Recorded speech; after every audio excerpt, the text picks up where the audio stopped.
Evolution is a dangerous philosophy because it's the foundation for racism. The idea that one race of people is superior to another comes from evolution. Here's Darwin's book, The Origin of Species. That's not the whole title. Now this textbook gives a little more of the title. It says that Darwin wrote a book called The Origin of Species by Means of Natural Selection. Oh, they're lying. They're not giving the whole title. I've got it right here in my hand. Here's the title of the book.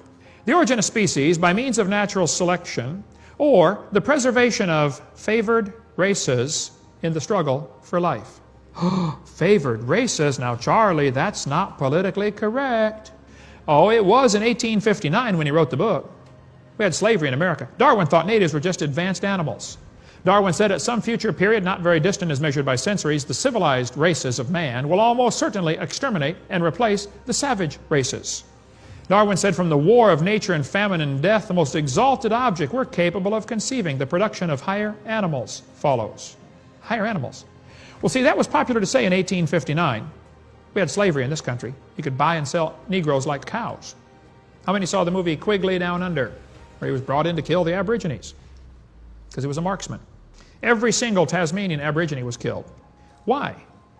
I think the evolution theory is directly responsible for what happened to the slaughter of the Aborigines. These two people went to Australia to collect skulls for the museums in America. Here's your article right here.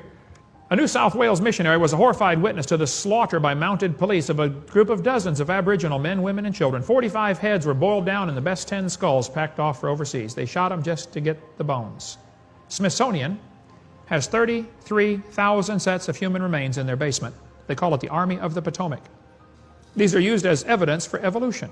Charles Darwin's cousin, Francis Galton, started a movement called the eugenics movement to purify the human race. Let's get rid of some of these inferior races. They drew in from all branches of science to make eugenics, to improve humanity. These ideas gave rise to American laws that empowered doctors to sterilize people they judged to be unfit. As a result, Black estimates that some 60,000 people were sterilized in the United States over the course of the 20th century. Some doctor thought, oh, they're not fit to be a mom or a dad. They sterilized them. This is in America. The most chilling, though, were the ways which American eugenics influenced their German counterparts.